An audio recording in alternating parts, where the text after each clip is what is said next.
Okay, peace and greetings, family. Sorry about the delay, but we was trying to get everything working, and it's been a hectic week to say. You know, sometimes when you're trying to do positive things, when you're designed to be born and be predestined to do something with the ancestors, which we've been trying to do something with the ancestors to do Sweat Saturday, and so this has been a tumultuous week trying to get because my goal was to have family here to be with your family. And I didn't invite a lot of people because I wanted to be sweet and intimate with the people that are on the Zoom and with the folks that are in my home. You know, I was having a discussion today with one of my favorite sisters and we was talking about the mask. And I was telling her why it's so important for me not to wear the mask because I believe that when the creator promised that he would have more people that are going to be gifted, then today is that time that today we're celebrating gifted people in my home and y'all as gifted people on the Zoom, that we should be some of the people that should survive whatever is going to come. You know what I mean? Like that, like the coming on the joke about God's elect. And so I'm really, really happy because first of all, we have Brother Lester Lovings, which is a regular staple on the Ring and Stone Network, but this is Brother 5000 first time, and he's going to actually do some MCing. And I'm gonna go back to my expected role as producer tonight and possibly say a few things later on. So, first of all, I want to welcome who's here to the Ring and Stone Network. Most of y'all participated in a lot of the shows I did, so I kind of just invited y'all back as a family, you know. And I wanted to be where if we needed to ask questions, it was small enough where y'all could ask questions to Mike or Lester too. And usually at the first of the year, I bring in Lester and some other people, Raku, and my personal intimate friends. We have shows today, so I'm trying to make this one of that with some of my personal intimate shows. I will share with you some of the people that are in my home, but I do have a guest that flew in from Dallas, Texas, and I have another sister that is flew in on this aluminum plane from Baltimore, Maryland, and then of course we know Fight 5000 is a global traveler. So what I want to do, I want to introduce you first, Brother 5000, and then he can introduce Brother Lester Lovings, and we'll go on with the bill. So thanks for attending. Peace and love. Hey, greetings, family. I want to just say it's a pleasure to see everybody tonight. And I'm, a little bit about myself. It's just I'm doing my part and helping spread some good news. And I really appreciate the brother that we have tonight, Brother Lester, the scientist, as I would call him, in the aspects of, he a lot of good insight into what's going on in the universe. So without ado, let's get to Brother Lester and see what he has for us in store for us tonight, because I'm sure he was working on some things that he would love to share with us. So how you doing tonight, Dr. Lester? I'm doing just fine. And how is everybody else doing? Well, I think everybody else is muted. Let's just say I think everybody's is tuning in because they're intrigued to hear your insight on some things that we need to know going into this age of Aquarius. And what do you have for us for tonight? I know that you were working on some things and you were excited that you had some breakthroughs. So can you share with us a little bit about some of the breakthroughs that you some of the stuff that you were working on? Well, yes, of course. I mean, one of the foundational principles of African science is sharing.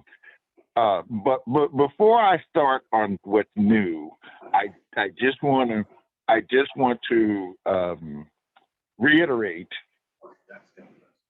a function which Brother Yusiku and I do around this time of the year. And that is to acknowledge the fact that February the 2nd of every year is when the Earth is parallel with the galactic equator. And that's a big, fancy, complicated way of saying that for several months of the year, the Earth travels below the equator of our galaxy.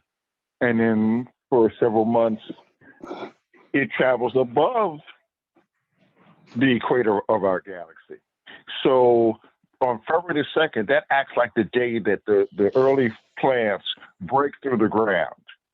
So we always look at what sprouts up at this time. You know, who are the early bloomers, or you know, who struggles the hardest to push through the snow to reveal their blooms. So, of course, obviously, the so-called virus is ever present in our awareness, which is to say, the flowers or the sprouts that are coming up this year are telling us first and foremost that we have to deal with our immune system. And that's both our personal immune system, the immune system of our communities, and eventually the immune system of the planet itself. Okay, so having gotten that out of the way, I'm ready to talk about all things new and wonderful. Of course, one of the things that people always ask me about is the weather forecast. And I generally start by saying that weather in our culture is described in terms of meteorology. And the reason why we call it meteorology, you would think that it would be something more local. But the reason why we call it meteorology is because our weather, our day-to-day, you know, temperatures and humidity and whatever, that's ruled by forces that are down here. But outside forces can have a much greater long-term effect on the health of the planet and the people on it. And things can happen in an instant that change things. Like if a meteor comes and crashes into the planet, everything will change. So the most relevant thing at this time is that this is what is known as the quiet time of the sun. For 5.5 years, the sun magnetic energy builds up until eventually it can't contain itself any longer. And those magnetic forces, in order to resolve themselves, push out from the sun. And the point where they push out from the sun, we call a sunspot. But relevant to this conversation, that magnetic energy that pushes out from the sun doesn't just stay there. It travels through space and eventually will hit our magnetosphere or our magnetic field. And in compressing our magnetic field, it makes us more susceptible to cosmic rays and other forces from the outside of our atmosphere, which are generally harmful to us. Once we reach the sunspot peak, and then the sun starts to go into what is known as its quiet period. And that quiet period means several things. There's less magnetic energy coming out of the sun that's disruptive, but because these forces have been projecting and hurtling through space at a much faster rate than normal, then the magnetic field of the sun is broken up. And the magnetic field of the sun, our sun, goes the entire length of our solar system. So after the peak of the sunspot, which was 2.5 years ago, the sun started to go back into its quiet period. Of course, we've had several coronal mass ejections, but I'll get to that later. But the main thing that I said all of that to get to this point right here, and that is that the sun's magnetic field has not reorganized itself. I'll repeat that. The magnetic field of the sun, which is normally stabilizes and energizes everything in our solar system, has not reorganized itself.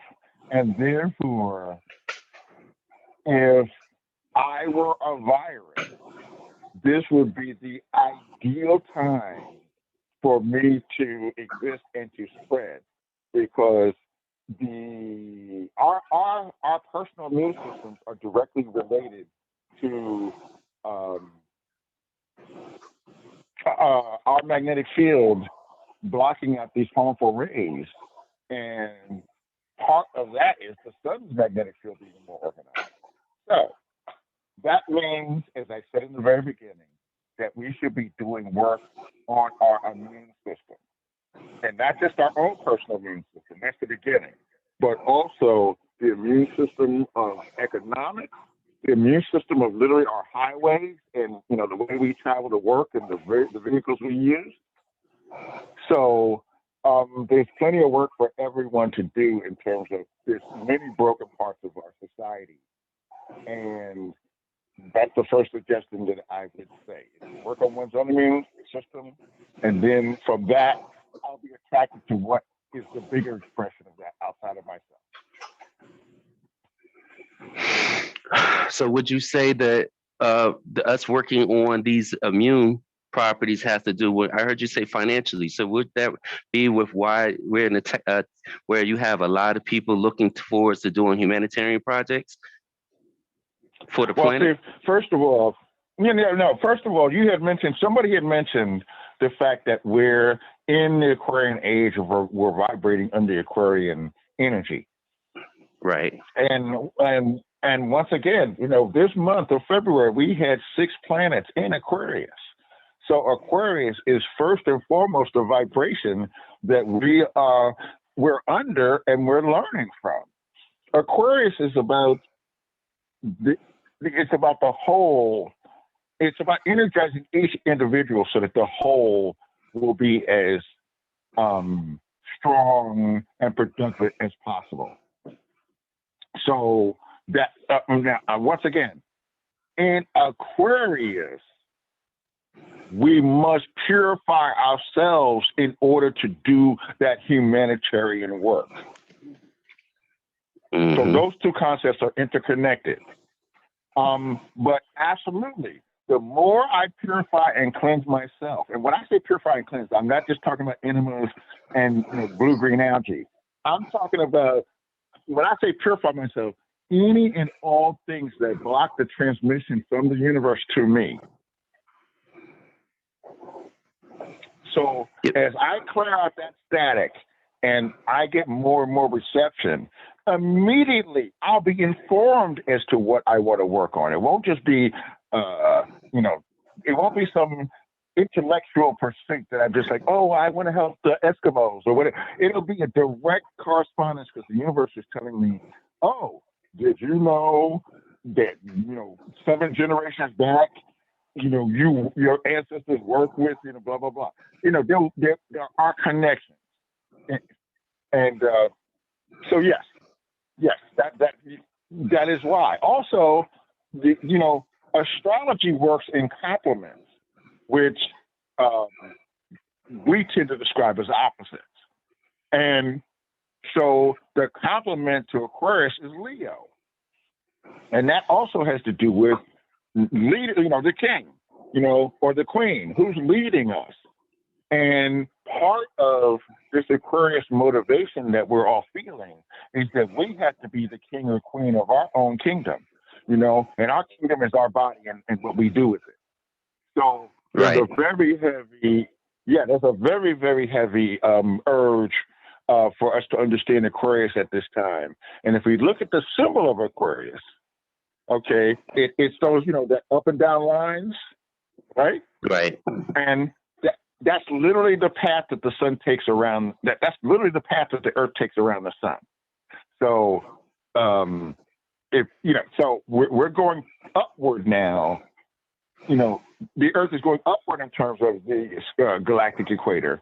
So we should be seeing outward expressions of what before now were just intuitional data.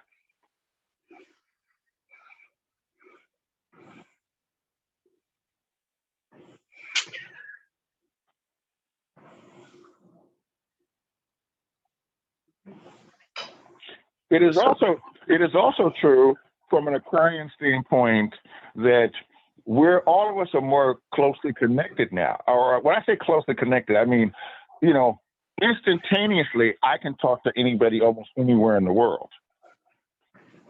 And so we can get updates, we can get information, we can share what's going on. And so there's a greater the rate of people coming together has increased, and therefore the rate of fascism and terrorism has also increased in order to thwart that.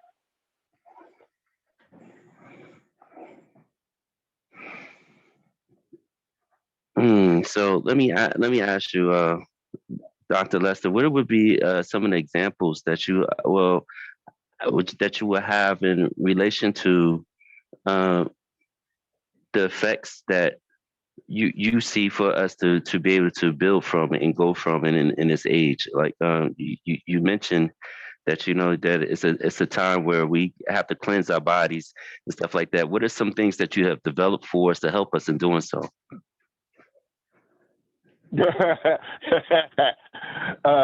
Okay, first of all, I haven't developed anything. I deal with the concept known as biomimicry, and biomimicry is just a big fancy word that means study how nature does it, because nature usually has the most efficient way of doing something, and then copy that with the given materials, and hopefully those materials won't be toxic. So, the first thing I want to say, because whenever people talk to me about toxicity and purification, they're always talking from the standpoint of the body. And so for just a few minutes, because you asked me, you said, what things do I have for you people? Okay, I'm just going to share some of the things that the universe has concretely shown me. And I don't mean it in the scientific sense that, I got a meter up to the thing and it registers on the meter. I mean, concretely showed me where it happens in nature, where we've made machinery that does that same thing, and how I can modify that information to fit in with what our needs are. So, having said all that, like the penguin, the first thing I want to say is the initial toxicity that I'm talking about has to do with the radiation that comes off of our appliances. Mm-hmm. Okay. So once again, I know everybody's worried about 5G. Okay. And I say all of y'all are phony. And I say that.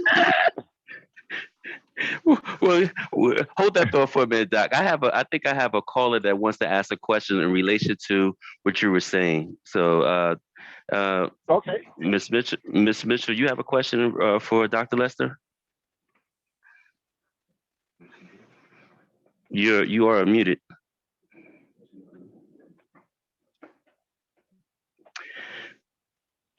No, I guess she doesn't have a question. Oh, come on now. See ya. There she is. Go ahead. I'm here, but I didn't have a question. That was an error because I'm picking up something. So I guess when I set my phone down, it unmuted me. Oh, okay, cool. Okay. There's no problem. But I'm listening, so I may have questions soon. Okay. Well, you said they're phony about the 5G or as far as the appliances and the radiation that gives off of the appliance, but I would say the responsibility of people being aware of what the different appliances, not just the phones and things of that nature, but what are some of the appliances? Yes. I'm getting to all that. Okay. But before I get to that, I really have to finish my thesis about phoniness. Okay, go ahead. My thesis about phoniness is that every time there's a major article or there's some, because there's articles about 5G every day, but every once in a while they'll mention on national TV or somebody will come with this information, right? And then suddenly I haven't even seen whatever this thing is, but I know something has been broadcast because suddenly my phone rings off the hook. And everybody's like, what are we going to do about 5G? And this is where the phoniness comes in. Because I'm like, What did you do about 1G, 2G, 3G, and 4G? So all I'm saying is take that same type of thinking and apply it to our everyday appliances. Okay? For example, when I talk about radiation, and there's different types of radiation, but we can all lump it into the category of this thing is putting out something that's disruptive to my body. Okay? And so Right. as soon as I say, this, immediately, if I'm in a class of 100 people, 50 people will raise their hand and say, you're talking about the microwave. And of Right. course, I'm like, okay, so we've eliminated 50 people. So who else wants to guess?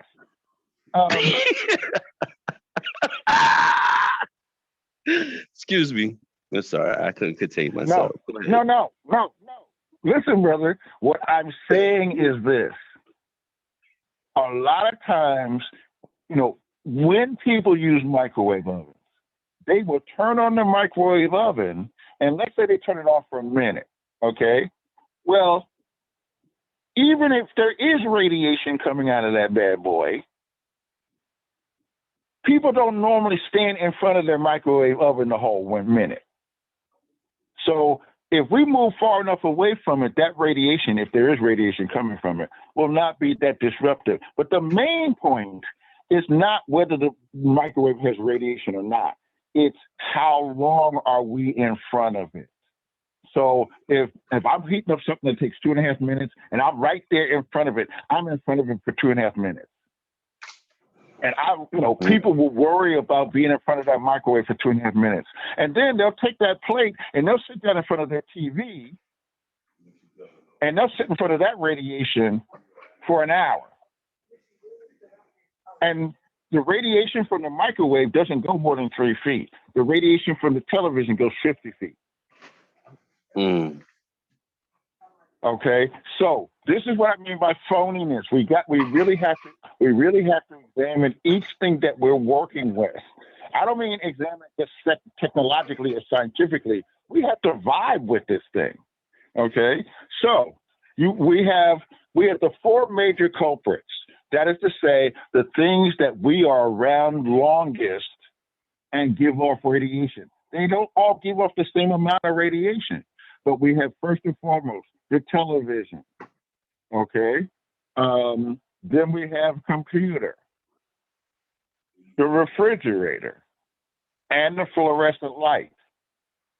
And the thing about it is, I don't care how big your screen is, or if you've got a maxed out refrigerator, or if you're in a bank, you've got 4-foot long fluorescent lights that you work under. If you have access to the extension cord, to the cord that comes from the machine that goes to the wall, if you have access to that cord on any of those objects, you can take a quartz crystal of any size. I recommend 1 to 2 inch quartz crystal. It doesn't have to be clear. It doesn't have to be big. It doesn't have to be clear at all. And we get some copper wire, between gauge 18 and 22 or 24, and we put the crystal on the extension cord, and we twist it around at least a minimum of 7 times in a coiling fashion. Coiling means not just random, but if I put the first line down, then the second line will be touching the first line, and the third will be touching the second. So you just wind it around, and then you take the 2 ends of the copper wire and twist it around the extension cord. Now, nobody told me when I was in school that electrons or electricity comes out of the wire. So we're losing some of the electrons every time we turn the device on. And those electrons are coming through our walls because they got to go through the wire in order to get to the device. So the electricity itself, not all one thing, but when we add up that totality of those fields, that's interfering with our communication with the universe. Okay. Now, and once again, you can get all kinds of meters and all kinds of devices that can measure this, but it's very simple. You know, I tell people to put their hand in front of their TV set before they turn it on, and then have somebody turn it on. And even if you can't feel the radiation, which is called positive ions, even if you can't feel this radiation coming out of the set, a lot of times you will feel the hairs on the back of your hand, because your palm is facing the TV. You will feel the hairs on the back of your hand stand up. That's because the radiation is making it do that. And then you turn the TV off. You put the quartz on it, you wrap the copper wire around it, and then you do the same thing. You turn it back on. And you will see that the hair on the back of your hand will stand up again. But then after like a minute, you will feel the radiation pull back past your hand going the other way. And so it's no longer going 50 feet. It's not going 6 inches.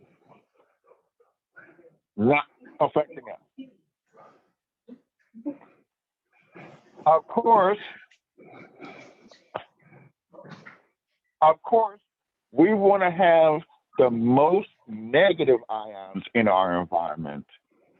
And negative ions are generated several ways. A lot of people have the Himalayan salt lamps that you plug in.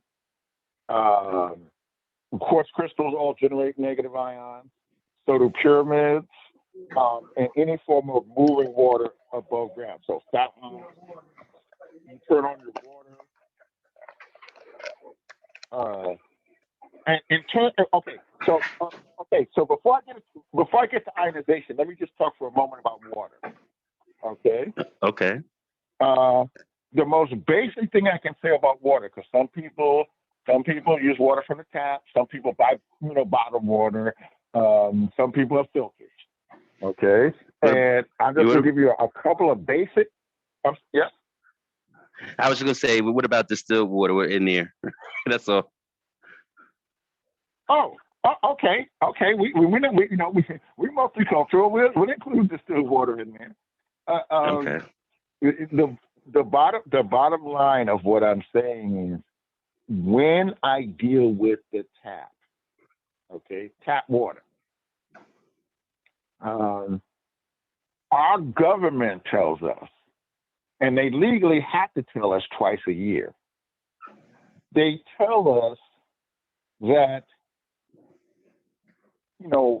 harmful chemicals, particularly lead, will accumulate at the faucet overnight. And the longer I don't use that faucet, the more chemicals will accumulate at the faucet. And a simple remedy for this is to turn on the faucet and let the water run for at least 2 minutes. And then those chemicals that are accumulated will not be there. If we're worried about gases in the water, such as chlorine, fluoride, and other things, people that have fish tanks or aquariums know that it's highly recommended for them to degas their water. And I know it's a big scientific ritual, but you put your water into a container. And you don't put the lid on, and you can put something over it, like a scarf or a napkin, and you just let it sit for a couple of days. The gases will come out of the water. Very simple. And as far as when people are dealing with hard water, when calcium deposits and things get inside the pipe and slow down the flow of the water, or it adds chemicals to the water. In other words, people talk about hard water and you get water softeners. Well, a very simple remedy for that is to get a bunch of magnets, find the north poles on the magnets, and tape them onto the cold water pipe leading up to your faucet, and that will break up those calcium deposits that would normally form on the pipe. As far as distilled water is concerned, in science, distilled water is referred to as hungry water. And that's because since it has no elements in it, it will pull elements out of whatever it comes in contact with. So distilled water is highly recommended for people who are going through cleansing or detoxing because it will pull that stuff out. Okay. It is not as highly recommended for people to use on a daily or regular basis. Okay. And as far as our drinking water is concerned, placing quartz crystals into the drinking water will help break up toxins and actually make the water more energetic, meaning it will move faster and therefore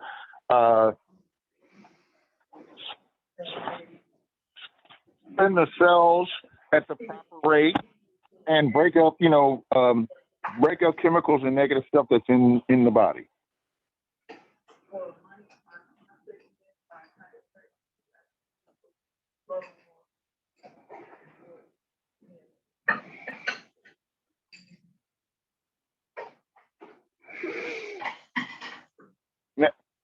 Now, once again, I'm, there's stuff that we have to.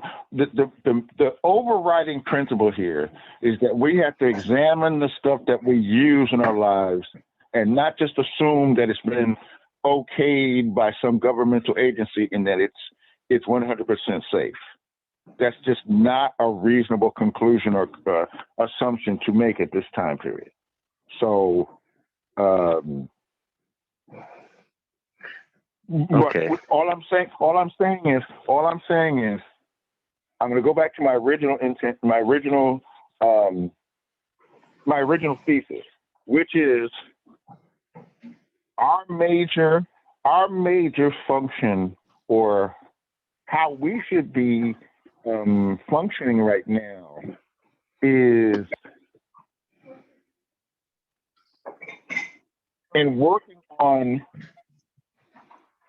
on our transmission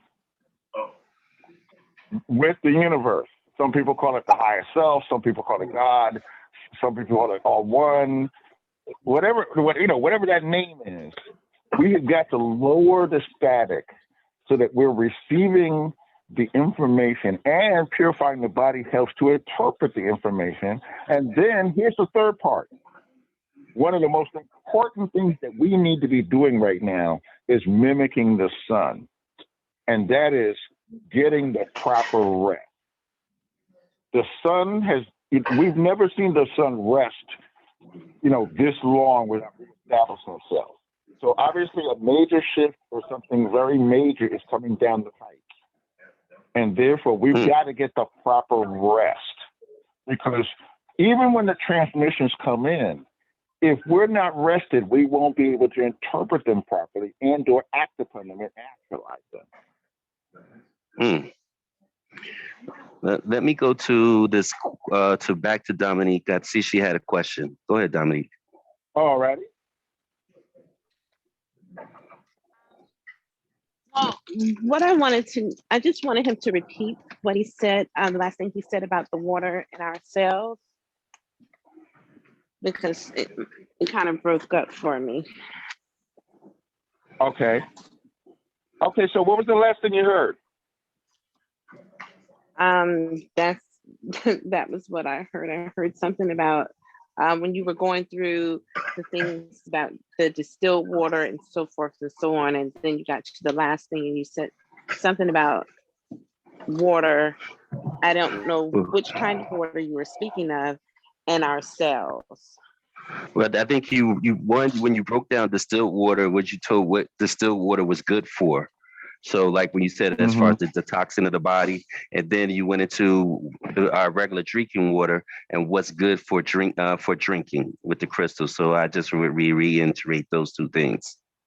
Right. Already, I was basically saying that. I'm glad you said this because I have to bring up an even bigger point. But I was saying that for normal day-to-day consumption, distilled water, if one is relatively healthy, distilled water will pull nutrients out of our cells and our organs. So it's not no. Let me say it in a more basic way. No energized or structured water should be our 100% go-to water.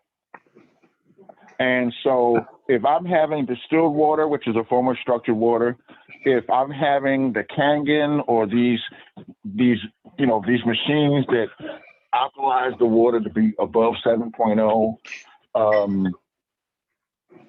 the point is that no structured water should be more than 1/3 of our drinking water. So, in terms of distilled water, even if I'm drinking distilled water, my distilled water should only be 1/3 of my drinking water. If I'm drinking the alkaline water, that should only be 1/3 of my drinking water. Mm. And once again, people are like, where'd you get that opinion from? And I'm like, my opinion got in the way of when I was looking at the medical book, and it said cells that exist below 7.0 or above 7.5, the more they're away from that zone, the more distorted the cell will be and will not be able to fully function. Mm. So that's giving it the right balance by giving it 1/3 of each one of a different Right. balance of the different drinking waters. Because everybody says pH Right. balance, and pH balance, the key word there is balance. And too much, and we always say too much of Okay. anything is not good. And so I could appreciate that. Well, okay. So what does the term pH stand for? Talk to me. I'm not the scientist. I'm just I'm here. a- I'm the I'm a- student today. I'm just saying, brother. I'm asking you. I'm like Perry Mason. I already know the answer. Okay, I'm asking so that you will tell me. Okay. Okay. What I'm trying to say is, in our culture, we always know when we need to do more research when something is not fully labeled. Okay, so for example, we have this thing now because we got COVID. So all the time we're hearing from the CDC, the Center for Disease Control. Correct. Okay, but that's not its full name. The full name of that organization is the Center for Disease Control and Prevention. Mm. And you notice the order they put that in: disease control and prevention. So you never hear prevention. When it comes to you never hear that. Okay, so when it comes to pH, I say the same thing. Yo, bro, you left out one of the letters, and everyone's looking at me like I'm crazy. And I'm like, it's ppH, and ppH means parts per hydrogen. Mm. Okay, so therefore, let's break this down. The oxygen, as we know, brings, does the building up of the body. Okay, and one of the major functions of the hydrogen is to take out the metabolic waste, the garbage. So the higher the P or the ppH, that means the higher the pH number, that means the more oxygens there are. and the less hydrogens there are, or vice versa. Okay, so balance balance is something that we should be first of all examining what that actually is, and then working toward it. In other words, we know that most of the food and drink out here in this society is not here to promote balance. Absolutely. So let me go to another question. I have a question from Wanda. Wanda, go ahead and ask your question. Love, can you tell me what it is you were referring to when you spoke about the age of Aquarius and Leo? And specifically, how can we work together to be more in harmony cosmically with the vibrations that we would resonate with? Okay. Okay, well, there are two different aspects to this Aquarius thing. The first aspect is what people have called, coming into the age of Aquarius. And we don't exactly know when that is, but we can see the evidence that we're on the cusp. We're on the cusp between Pisces and Aquarius. We can see that because one of the things that Aquarius rules over is electronics. And so, from just 100 years ago, we have advanced, in so many ways using electronics. So we know that we're coming into the Aquarian age. And each one of these ages we're talking about is 2,160 years long. What I was referring to more directly is the fact that this particular month of February, we had 7 planets in the sign of Aquarius in the sky. And therefore, Aquarius was working through each of those planetary understandings. When I was talking about the complementariness of the zodiac sign, I was saying that I tend to examine not only, like where these planets are, which is Aquarius, but also the complementary energy to that, which is Leo. And so the very first thing that this stuff is teaching me is not about the people versus the ruler like Trump or Biden or what's the guy, the Russian guy, or any of these other leaders. Everything starts at home. So it's like, who's the ruler of my consciousness, of my body, and who are the subjects? Mm-hmm. And look at that relationship, and so it's first of all, there's a call for stopping and taking time for self-care and self-help. Not only, have most people been working as hard as they possibly can in order to just get by, but that was before any of this breakdown. So what I'm saying is, Aquarius in this sense represents the cells. The sign of Aquarius is that person pouring the water out. Okay. And so each one of those drops of water has to purify itself. So we look at the body and we say, do my feet need attention? Does my hair need attention? Do my organs need attention? And these are long-term questions, because if I've been neglecting myself for 5 years in certain areas, then I better put myself on a 5-year plan to pay attention to that area. Now, it may not take that long, but I'm saying it's an investment in time. Mm-hmm. So also, like I said, we have to think about who is the ruler, who makes the decisions that our bodies are corresponding to. And we have to question, if certain things aren't working out, then we have to look at that and say, okay, either this ruler has to straighten out, or we need to replace that with a different set of rules or rulers. Right. Well, I look at most of us on this phone today are in the consciousness era where we stop being some of the mummies and sleepwalking out here. So a lot of us taking a concentrated effort and trying to eat better or just be better beings all together. So we're trying to get to the point where, we do come to a collective, but with your insight with the universe, like I have to go and I have to think about that date that you talk about, February 22nd. And one of the questions I had to do with going back into Egypt, in the sun, where there's a particular place in Egypt where the sun shines just on that date and on that date only. Can you explain what it is, why it only shines on that particular date, on that particular object in Egypt in that particular way, and no other day in the universe? And every year it does that. Well, that phenomenon occurs in a few different places.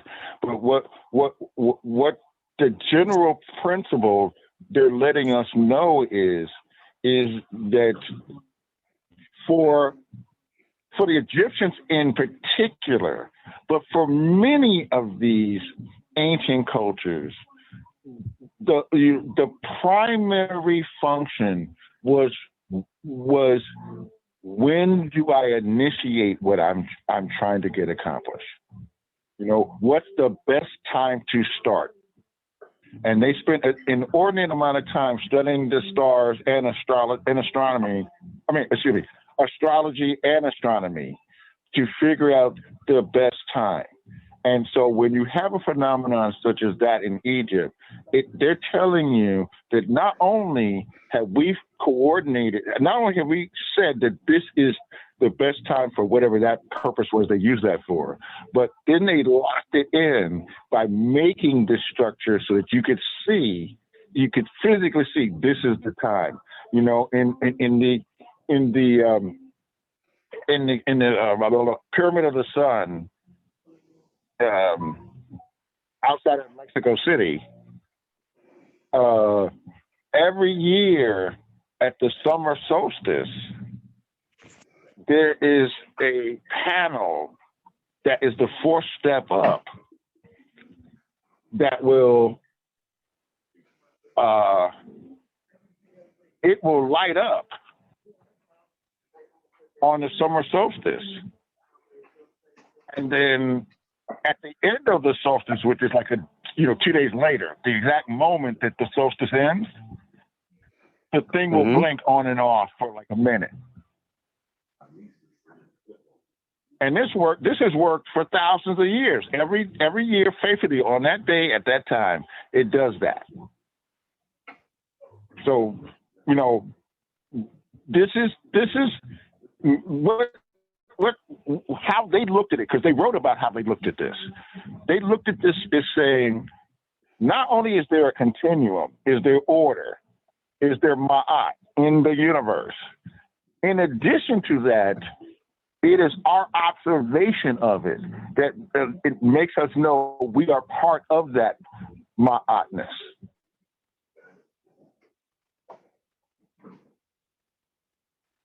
Okay. Lady Silver, did you have a question?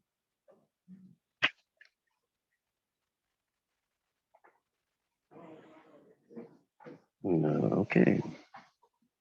Well, I mean, let me go back to, she's talking about a question in a minute, but let me go back to address the question that the wonderful woman last asked. Okay.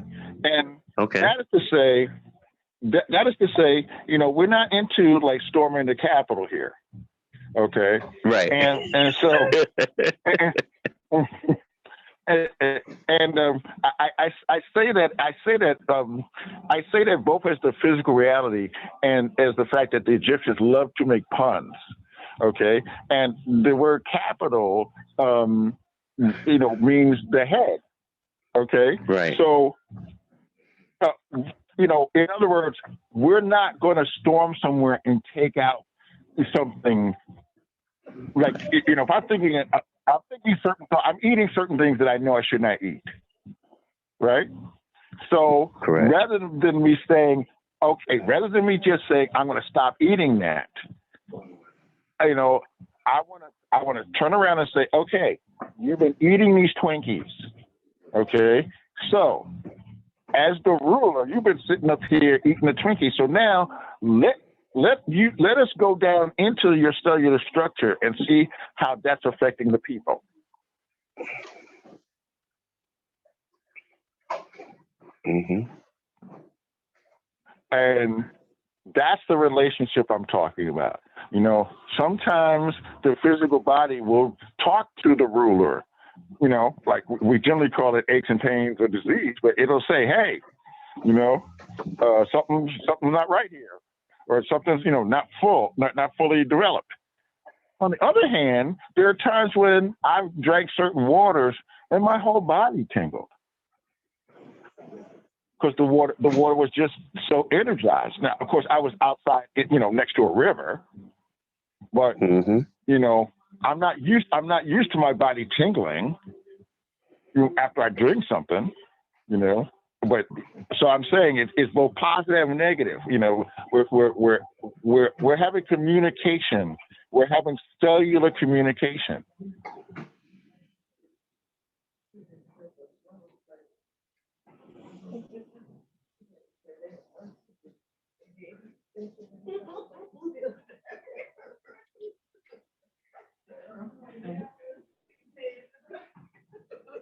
So I take it so far, we're on a path to doing some house cleaning and doing with our immediate house, and more so with the universe, how the universe is telling us to get it done.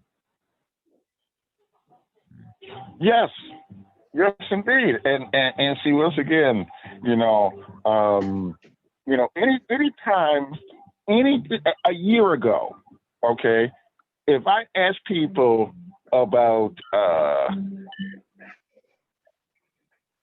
you know, talk about,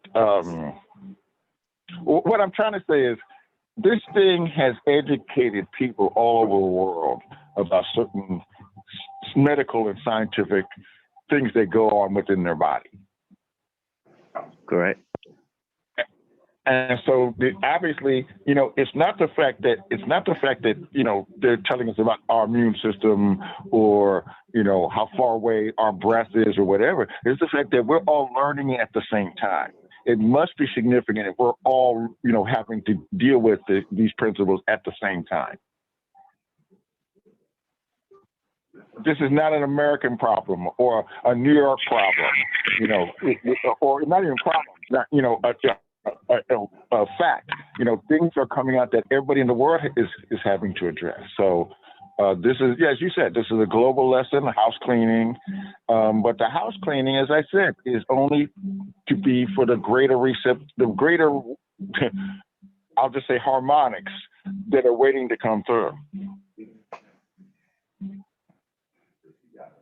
So what I get from the earlier, what you're talking about, is that we have more than what the normal, what we've been saying, that as far as when it comes to our appliances, that we have to be aware of, and not the hypocritical of the everyday appliances that we already know, but the appliances that we really enjoy that actually are doing more harm because of no one not paying attention to them, or distracted because they're doing the you know, your mind over here while your energy over here, where it actually should be somewhere else. So but I think that's the story of this planet, more so, where there's always different things that always, I would say, distract you to keep you from what you really should be about at that particular time, especially even on a day-to-day basis. What I'm saying is, I'm speaking from the perspective of like 7 or 8 year old me, and 7 or 8 year old me wouldn't know how to say to articulate other than the frustration of saying phony. What I'm saying is literally the complement to that, the astrological complement to that thought, which is, you know, I need to examine the things that are in my environment. I don't have to put it in any category, like, you know, medicine versus clothes. I got to examine everything that I'm using. And I don't mean like with a 5-2 comb over the FBI. I'm just saying, you know, I've been looking, you know, if I get a nylon shirt, okay, now, you know, in the 70s, you know, they had all this stuff about Akron, nylon, rayon, you know, and the major thing was, you know, they were easy to wash, or they dried quickly, you know, they didn't wrinkle as much. And so they sold these products as those are the advantages. Okay. Eventually, when I went and looked at their own data. This was not like, this is what I'm saying. This is not some stealth conspiracy where I had to translate something with some microfilm. It was right there in our own stuff. It's saying, well, this percent of the people will be allergic to it. This percentage of the people, will have this detrimental effect. Now these were small, the percentages were small, but the number of people, was quite a few if you're wearing something over a period of time. So it was like, okay, Breaking up. so what else do I know about? What about the plastic lining inside of the Coke can? Okay. It's like, what? What are you talking about? And see, for me, it wasn't about the conspiracy. It was like, well, wait a minute. Why do they have plastic between the soda and the can? That was the question I asked myself. And eventually the universe gave me the answer. I was with an older gentleman, and I came into his house one day, and we started talking about stuff, and he says, "You drink Coca-Cola?" And I said, "On occasion." He said, "Let me show you something." And he took out a Coke bottle. And this was back when Coke came in a bottle. And he dropped a penny into it. And they put the cap back on. And then we changed the conversation. And every time I go over there, he goes, "Go over and shake that Coke bottle." And I shake it, and you hear the penny inside. And after a couple of months, one day I picked it up and shook it. No more penny. Wow. The Coke broke down the metal. So therefore, that's why there's a plastic lining between the soda and the Coke can. Mm-hmm. I'm not going into a tirade about Coca-Cola. I'm just saying that I had never examined this thing. I'd always just assumed this is just, it's just a can. But, there's a lot of things that we use. There are a lot of things in the soaps that we use. That we can change up or make other choices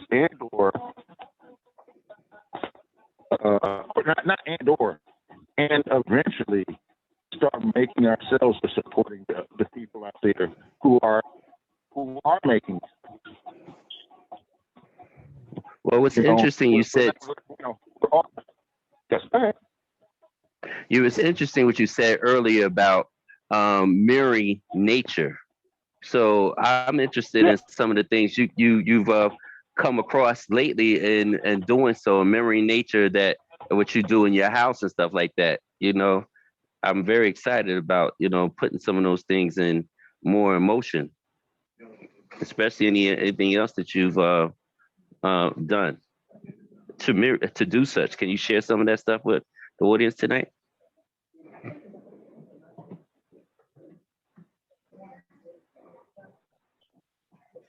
I'm sorry, my brother. You were kind of breaking up. Could you just Yeah, I'm breaking up too. Yeah, you Zico, I'm breaking up here. No, I was saying that you said earlier about mirroring nature, and that a lot of stuff that we should be doing is mirroring what nature does. And so, insofar as like in our homes, I wanted you to give us some things that you've done to mirror nature inside your home. Oh, okay.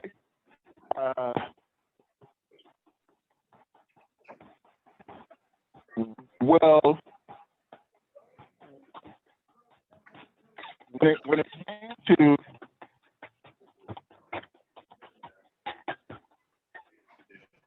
came to looking at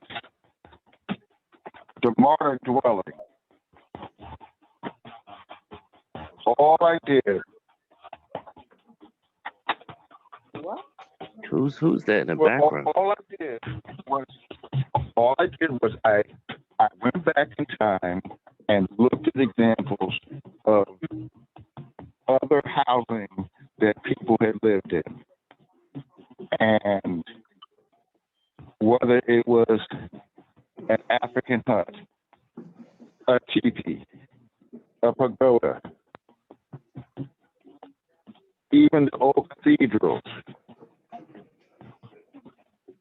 whatever system that people had, what they all had in common was they did not have 90-degree corners. And so, so after much studying, I'm not going to go into any long stories, there are energies that are less energetic that are held up in those 90-degree corners.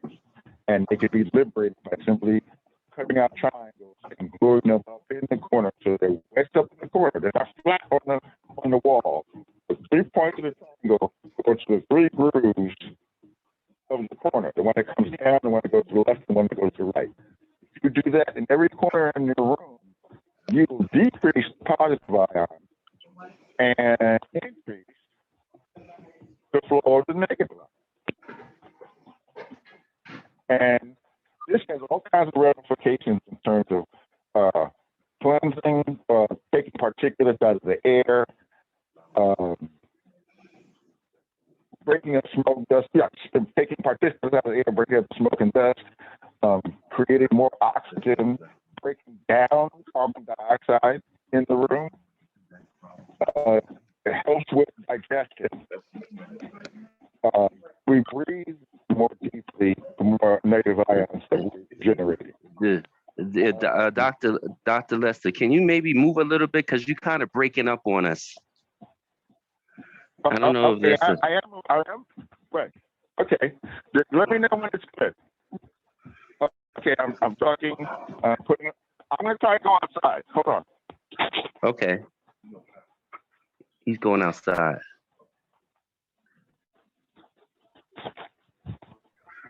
Okay, so I'm walking up the stairs there. We'll hopefully see if the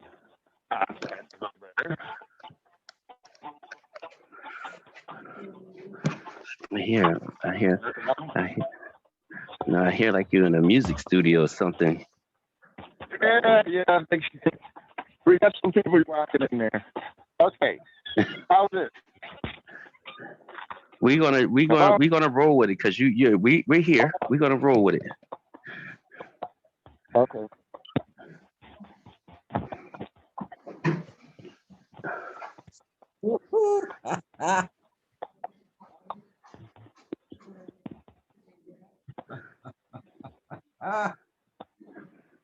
Okay, we're good. So I was saying, you know, to change the shape of these 90-degree corners we have, and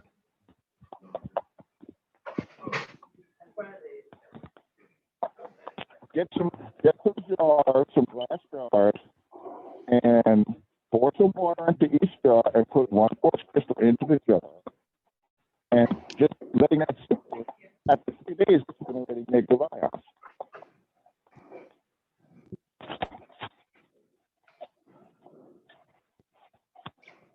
And you just change the water once a month, and you changed it, you filled up that whole room.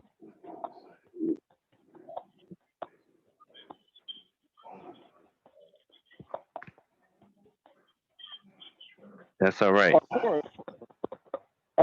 Of course, what I'm better known for is the fact that I used to make life-size pyramids. In other words, a pyramid that was big enough that you could lay down in. They were usually at 10 by 10 feet at the base and 7 feet tall. So when I first came to New York, everybody wanted to meditate or sleep or do whatever inside these pyramids, but they didn't have the space. And what I eventually uncovered is the fact that you can suspend a smaller pyramid from your ceiling, and as long as you're sitting underneath, of the pyramid energy goes down to the ground throughout that room, especially if it's the pyramid is spending or something. Mm-hmm. So people that want to work with pyramid energy, they can't use that to preserving their food, but in terms of meditation or working with crystals or yoga or healing, that's a simple way to, that's a simple way I know of what the pyramid is to your house.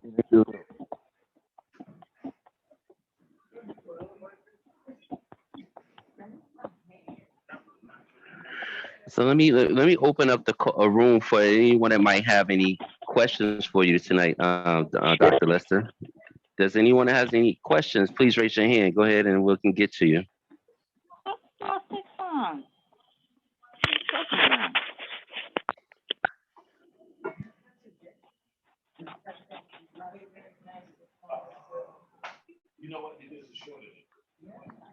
Hello, can you hear me? Yes. Oh, great. I didn't know I just had to speak once I pushed star 6. But anyway, I was wondering about the water. When Dr. Lester, when you said there's oxygen in the water and hydrogen in the water, when you said you drank the water and you tingled, were both of them in the water? Just repeat that last part. I didn't hear the whole thing. Okay. When you said you drank water and you actually tingled, was there oxygen and hydrogen in the water that you spoke of? Was something in the water before? Okay. I heard you ask something about the oxygen in the water that I drank that tingled. Yeah, and you're breaking up too. I can't hardly hear you either. I'm going to say, yeah, it's really bad, the connection. You've been breaking up all the time, and I wanted to hear what you were saying so bad. But what I'm trying to say is, you said that you drank water, and the water made you tingle. Was there oxygen and hydrogen in that water that made you tingle? Still can't hear me, huh? Okay. I think that's the gist of the question. Just let me know if I'm close. The main reason that water tingled is because I had gotten directly out of the river, and this river was moving rather swiftly. It was, clear. So it was breaking up anything. If the water was moving at the proper rate, that it would have the proper balance Hey, Brother Lester. Of the oxygen and hydrogen. Yes. Bible. Lester.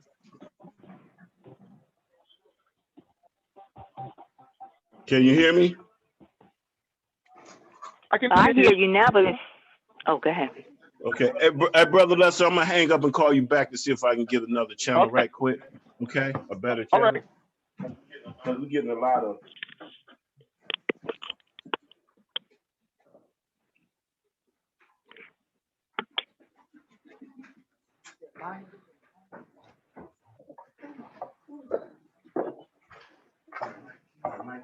We got dead air. Talk about something right quick. We got dead air. Talk about something, please. Well, while we try to get Brother Lester back, who else has questions so we can field and get a gist and maybe I can get an insight. Okay, and when Brother... Hello? Yes, I'm here. Oh, you are? Good. When Dr. Lester comes back, hon, I couldn't hear my question. Could he please finish answering it? Oh, yes, he definitely will get back to you soon. There we go. Thank you. There we go. Wonderful. Yes. Okay, should I ask my question again? Yes, go right ahead. Okay. I was saying the water that you said you drank, and it actually made your feet, not your feet, but you made you tingle. Did it have oxygen and hydrogen in it? Okay, no, all water has oxygen and hydrogen in it. Okay. I think what but I think what you're asking is, did it have the proper balance of oxygen and hydrogen in it? Oh yes. Mm-hmm. And the answer to that is, this particular water was from a river, and the river was going downstream, and there were lots of rocks in the riverbed, and I could see that because the water was completely clear. Mm-hmm. And so a great deal of the health of water has to do with how fast it's moving. In other words, if I let water, even water from the tap, if I were to put it through some kind of, hose, maze kind of thing where it could drip down for an hour, when that water came out the end of that tube, just because it had been moving longer, it would have the proper balance of hydrogen and oxygen, and have purified itself. Yes, I got you. Just like us when we exercise, we have more energy and power. Yes. Movement. Yes. Well, see, yes. When we're exercising, they always talk about we're massaging the organ. In addition, though, we're allowing the water in the bloodstream to move more quickly and more efficiently. Okay, because blood should same principle. Mm-hmm. Yes. I'm sorry. Go ahead. Okay, because blood should actually bubble like, and that helps it to move. So the better the water is, and as you were saying, the faster it moves, it'll help the blood do that, huh? Right. Well, see, in addition to our conversation, we have to include the fact that the water is moving, but also spinning. Oh. And so, right, and so there are things. For example, there are two major things that slow down the spin of the blood cell. Can you guess what they are? I can't guess. What is it? Salt and sugar. Oh yeah, that's right. Yes, they do. Okay. Yeah, because that's my problem. Sometimes like a lot of people say from coffee. I don't drink coffee, but sometimes I get that sugar crave, and it will slow me down bad. It doesn't give me that energy and rush like people get. Right. And salt does the same thing. And now, you know what my other? No, go ahead. Go right ahead. Okay, I had another question too. When you first started talking, you were speaking of something about people doing or helping other people as they help themselves. I think that's what I heard you saying. And it's like a lot of times the only way we can heal ourselves is to make sure we help heal others too. No? Yes. That's part of it. Okay. I'm not disagreeing with that at all. What I was saying is that astronomically, what's in the heavens right now are saying this is the time for us to take a little bit more time with ourselves. It's what the stars are actually saying. That's all I was saying. Of course, helping. Of course, help. Of course, helping others is helping self. That is, you know what that's called? That's called an ecosystem.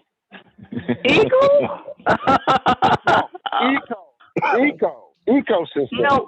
No. You broke up. Eagle or ecom, you're saying? No. An ecosystem. Okay, ecosystem. Uh-huh. An Oh my eco, God. ECO, an ecosystem. Eco, Normally yeah. people think of it, yes. Normally think of, they always talk about, the forest being an ecosystem, but it's like, no, helping others is part of our own ecosystem. Okay, ecosystem. First Mhm. time I heard that, but I got it. Yeah. But I thank you so much for everything I heard you say and for answering my questions too. Thank you. Uh, of course. Thank you. hmm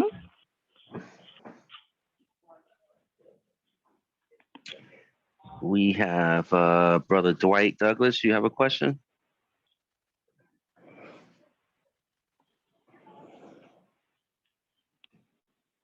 No. So we will go to, I think that's all that had their hands up for right now. Okay.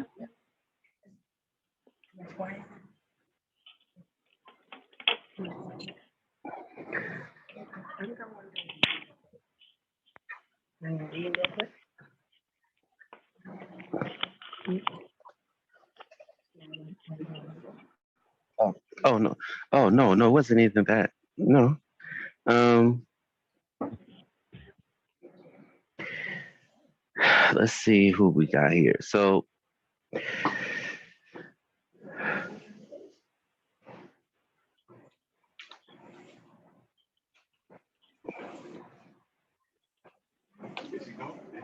no, he's still here, Brother Ezekiel.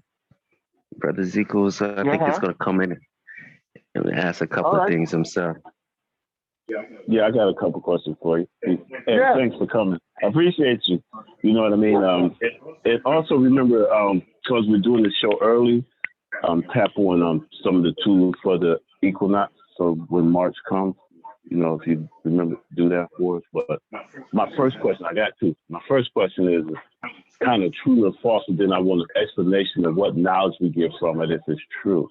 Now, listen to this brother lecture, and he said the number of cells we have in the body is equivalent to the age of our universe. And if that's true, then how do we tap into that now? Okay.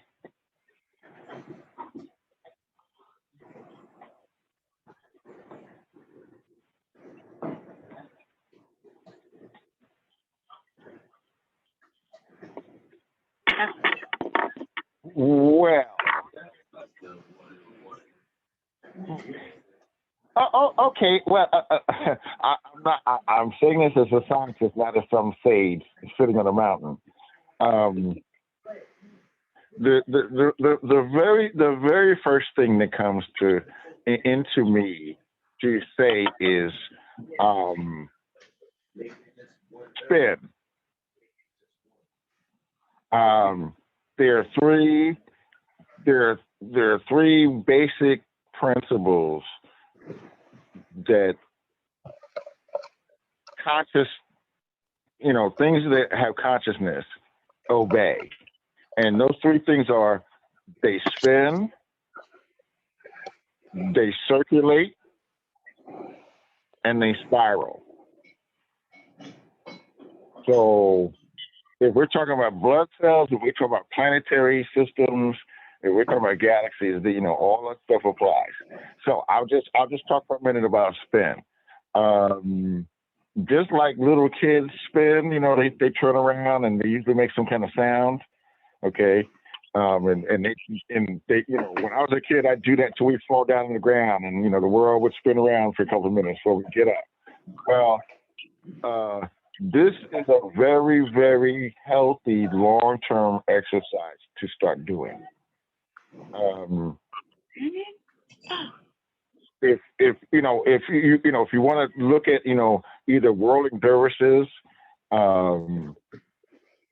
or Sufi dancing, it's known by those two names, but the ability to spin and to spin effectively over a period of time, eventually what happens is we start to balance out, and then eventually,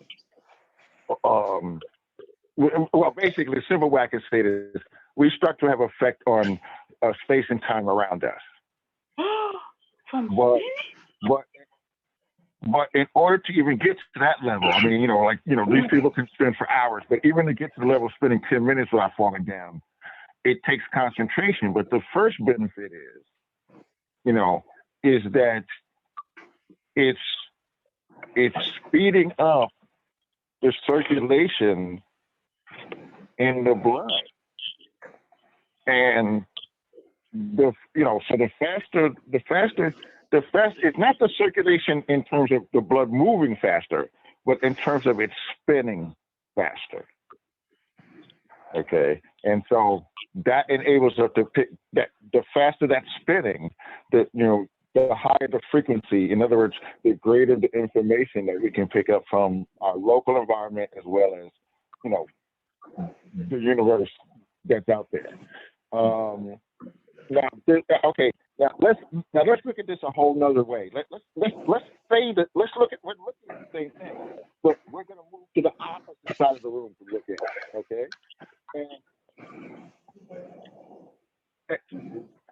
Okay. So we're talking about spin.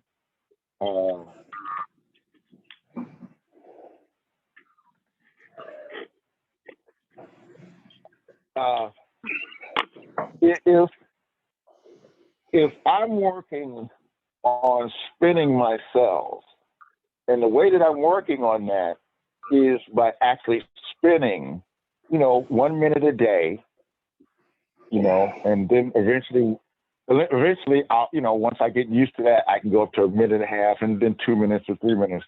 But it's important that I balance out the outside with the inside. And so therefore, that's when I might want to drink some of my structured water, or structured water mixed with just plain water, because, that's going to help to take the impurities out of the bloodstream and out of the organs, but also that's going to help with that accelerated rate that I'm putting through my system. So, that's scientifically a long-winded way of saying, the more energy work we do, the more not just more water, but the energized, we should be drinking energized water at that time. Because we're going to be using that excess energy in that particular activity.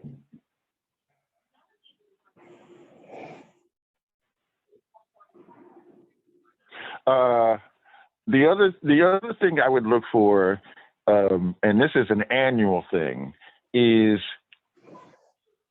at this time of year, the angle that the sun is at.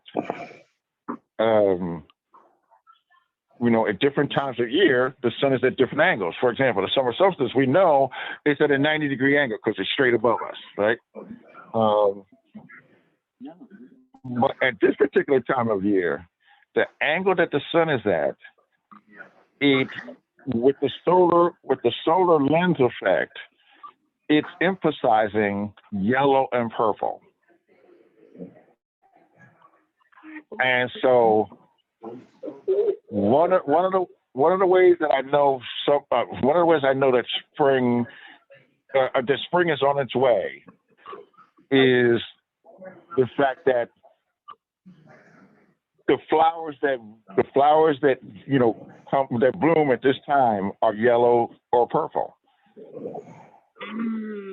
So yeah, and so when I see those yellow and purple flowers, I know that's the time for me to start, blooming and letting some of the, thoughts I may have had or business plans or advertising. It's time for it to come out.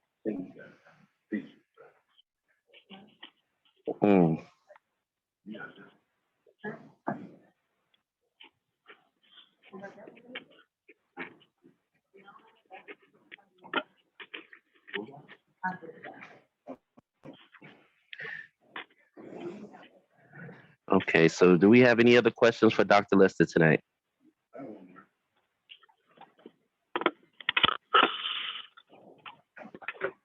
Baba Lester, I got one more question. Sure. For you. So I was watching this piece last weekend that talked about redness and the sun only shining on the statue of his face on February 22nd and October 22nd. What's the significance of those dates?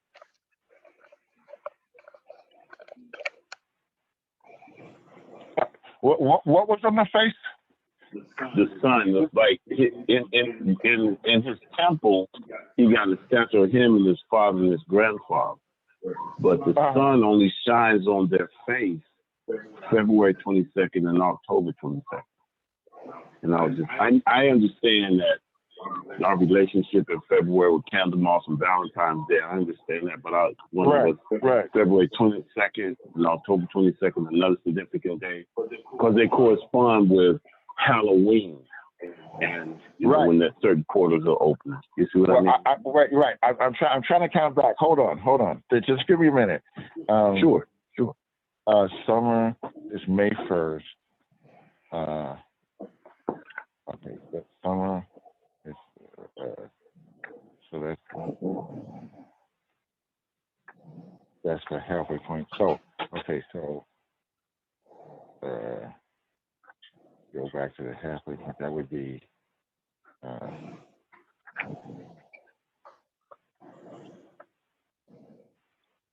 oh no, I have to go back for that one. Winter. No, that wouldn't be. That was okay, so that's the summer.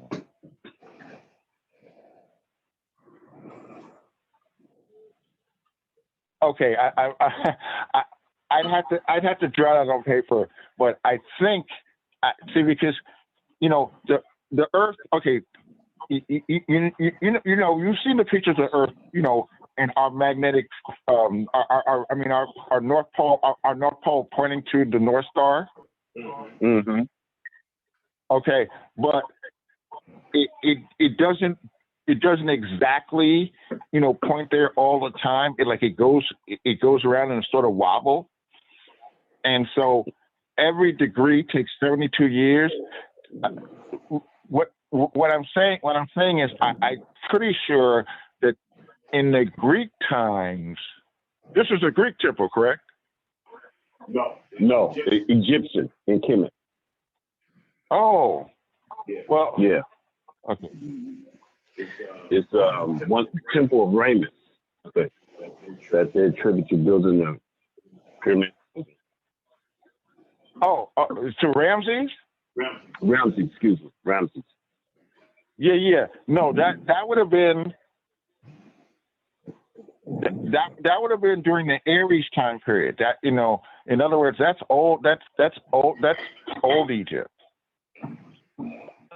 and that would have been that would have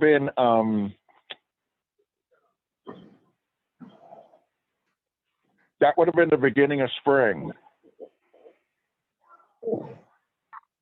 Really?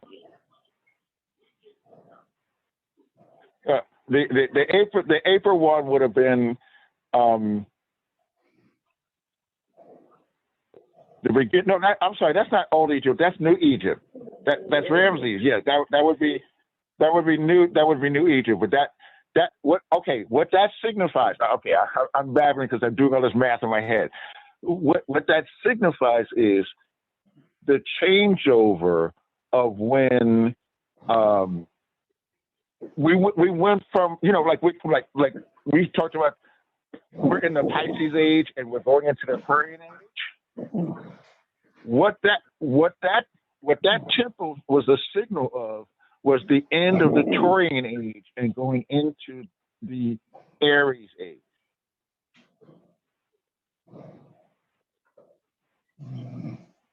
Did you hear what I said? Yeah. Yes, I'm listening.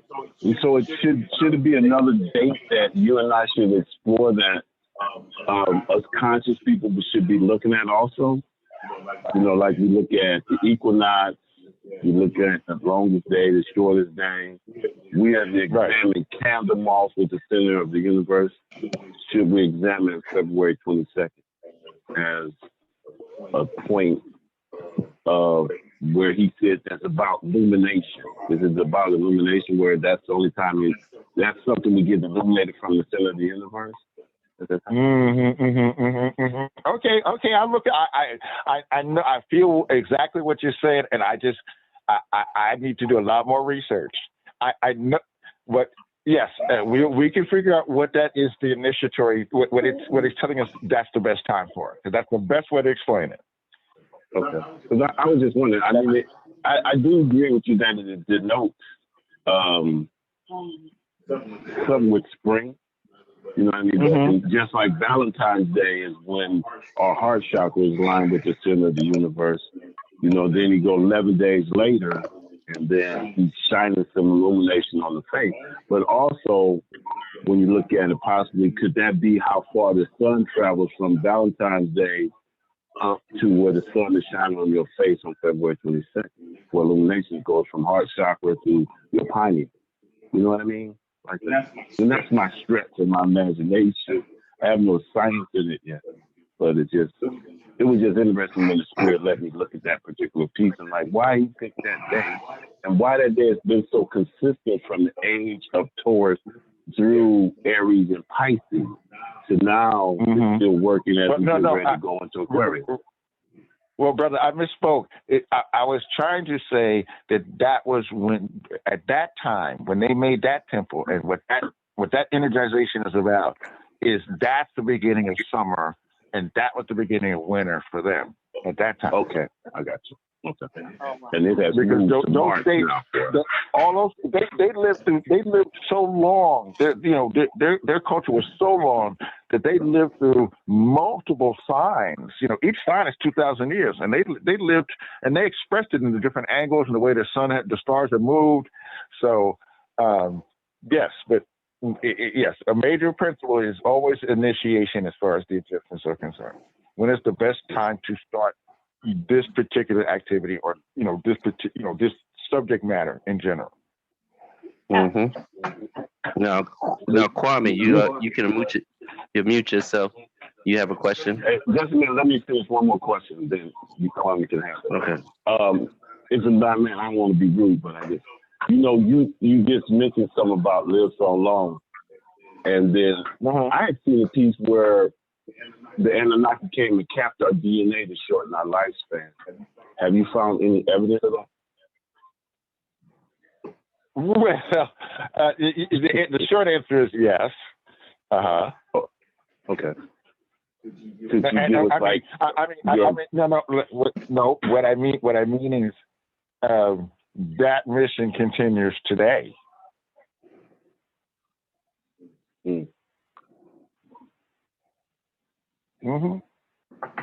In terms of like the pandemic shot, the cold air that went to Texas, all that part of it? No, brother. No. That's no. I'm talking way bigger conspiracy than that. Okay, pandemic is like 10th on the list. Okay.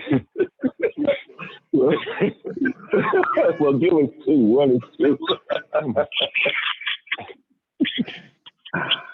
All righty then. Okay. The premise on which we study anything is from its wellness state. And so therefore, in other words, when things were working, when everyone was fed, when there was an interaction with the natural world, and yet nobody, had all kinds of animals with heads on their walls, like there is a balance. And so we compare things to that. That's the biomimicry. We're not going to copy somebody, who's drilling holes in the ground. We're going to copy the people that's making this thing work for thousands of years. And okay. And so I'm sorry, what was the question? I was just wondering, had they kept our DNA, because you mentioned we live longer. Sure. Yes. Look, depending on the sophistication of the technology, that's in other words, in every century, okay, the number one use for technology was in suppressing other people. Okay. Regardless of whether it's health or communication or flying or transport or whatever, you know. So we what I'm trying to say is, when we put ourselves into greater and more balanced and harmonious environments, both internally and externally, okay, the more that, well, the first thing that happens is the more coherent the fields are where I am, that coherency starts to spread out physically from wherever I am. It's not just contained in my house or in my pyramid. It spreads out. Because coherent energy, you know, can travel more efficiently and farther than discoherent energy. The second thing is, you know, I'm setting up fields and I'm setting out signals. Okay. Now, what do I mean by that? Okay. I've said this on your show, brother, before, but it's worth repeating. Plato said, if you look at the earth from above, it looks like a ball made of 12 patches.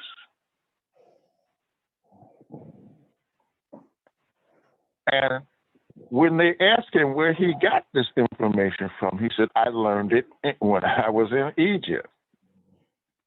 So later on, when we started taking pictures from space, they determined that the Earth wasn't a complete sphere. And we know that because when we look on the map, it doesn't make a complete circle. It's flat at the bottom at the top. Or it levels off at the bottom at the top. And upon examination, we found that even though there's a lot of landmass on top of it, the skeletal shape of our planet is a dodecahedron. What? And okay, the shape of our planet is a dodecahedron. That's the fifth of what people call sacred geometry or the Platonic solids. And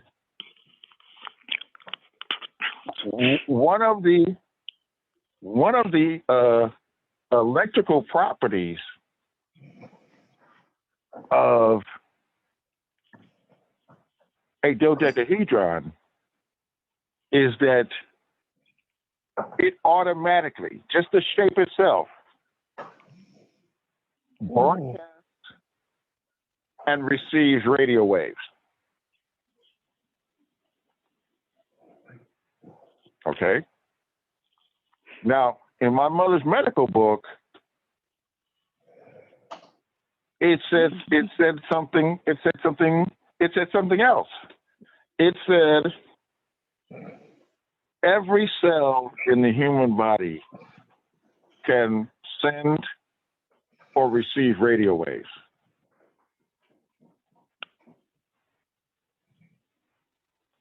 So you see, we're sitting on top of the giant radio station, and we could cellularly be talking to each other right now. And in fact, Yes. we just can't hear it yet. Mm-hmm. It's not like the Matrix where I go through, months of training to do it. We're already doing it. I just have to go through those months of training to be aware that we're doing it. And all the stuff that we're using, not all the stuff, but much of the electronics and all the stuff that we think is good and all that, a lot of that stuff is blocking those cellular communications. It's not blocking the actual transmission, it's blocking our ability to hear it. Does anybody follow me? Mm-hmm. Yeah, I'm with you. My question is, can we uncap it? Like, can we? And then it depends on life expectancy.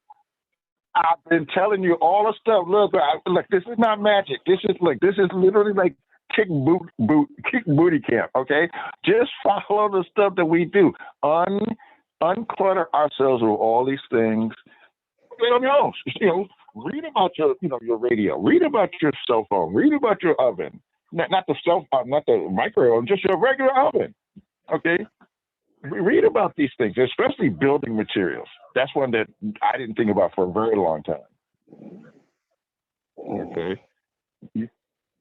Because now they got laws that when you build a house, you have to use, certain parts of the A-frame or certain parts of the roof has to have a fire retardant chemicals in it.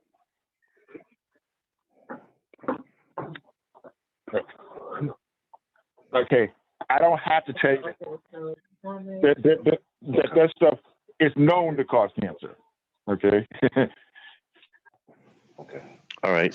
So I'm just saying, and so what I'm saying is, this is a ride of true education, not just finding out what is harmful about the stuff we're using. Yes, that's frightening, but then going that extra level, because the universe taught me all this science I actually knew nothing about. But in the end, I'm now working on stuff that can reverse some of these things. So all I'm saying is this is a true journey, because we're gonna find out what's harmonious in our houses. We're gonna find out what's not harmonious. We're gonna upgrade the stuff that's harmonious. We're gonna replace the stuff that's not harmonious, and then in the meantime, as we do our drinking of our waters and fasting, we're gonna put that intention into the water, like Dr. Emoto talked about, that we become physically attuned to the communication.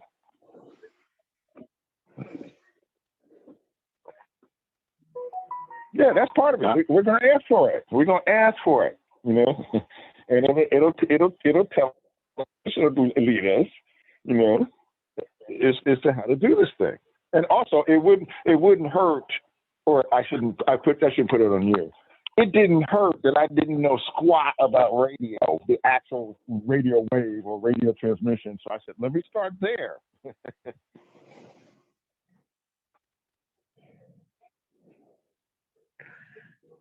So like that. Let me get out the way.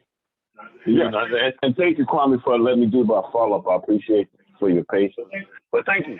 And I'm going to come back to you because we got to talk about my device. But I'm going to let you get some other questions in. All right? Yeah. And thanks for answering. Okay. Yeah. I'm going to leave Lance, Brother Kwame.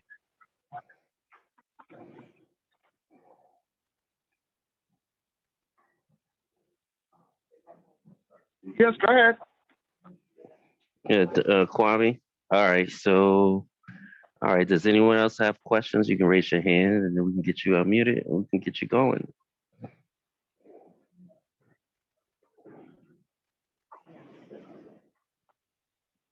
All right, then.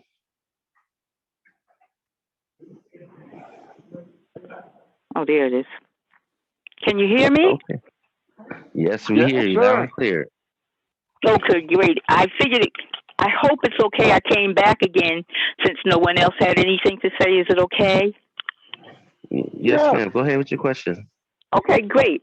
Okay, when you were speaking of spinning before, yes, and you were saying that when you spin, you can actually get to different frequencies. And so, listen, if you spin enough, like I've been studying mental telepathy. So if you spin enough, right, and the frequencies get to really working, would that make the mental telepathy happen a lot easier? Yeah, absolutely, because you see, because our cells are spinning. Mm-hmm. That the combination of all, even though they're small and their field is small, the combination of all that spinning is creating a field around us. Creating a what around us? A field. A field. Okay. A magnetic field around us. Okay. And so as we spin, they spin. As I said, they spin faster. and therefore their magnetic field is slightly bigger and stronger, and therefore our field expands. And as we spin over a period of time, it won't, eventually it'll keep it, it'll expand a little bit of time, but it won't go back to the original field that we had because our stuff overall will be more efficient in spinning. So what I'm saying is that the bigger our magnetic field, or some people call it electromagnetic field, the greater our receptivity and broadcasting abilities we have. In other words, let me put that in English. The longer that we work with our spinning, and this can be measured. You can measure yourself before you start spinning, and then measure yourself directly after spinning, and then maybe 10 minutes after spinning. But how shall I measure myself? Over time, I'm sorry? How shall I measure myself? With a tape measure or what? That's a whole, look, no, not that kind of measure. This is electronics, man. Okay, I got you. Okay. Mm-hmm. No, you're gonna need a tape measure in terms of how far out your field has moved, but to measure the field itself, there's all kinds of things. You could use a compass. You could use a magnetometer, which is that's the electronic version. But what I'm saying is this: the basic principle is the longer you are spinning. I don't mean longer in time. The more over time, the longer you're spinning, the greater your field will be, and therefore it'll make it easier for you to send healing energy, but also interpret incoming information that's coming to you. Mm-hmm. And before you said when you spinning, you get makes the blood move, right? Yes. Is that because say like after you get a certain age, sometimes you get dizzy from this, you get dizzy from that. So we get dizzy because the blood isn't really moving that much. So when we start spinning, we get dizzy at first because the blood is really moving. No, we get dizzy because it's just the opposite. We get dizzy because First I'm gonna tell you the way my 7-year-old self thought about it, and then I'm gonna tell you the science behind it. Okay. My 7-year-old self said, "Well, that's like, getting into, going up into space without, doing the 7 months of training." Mm-hmm. Okay. So the science part of it is that the first time I start spinning, of course, I'm accelerating my cells in terms of their spin.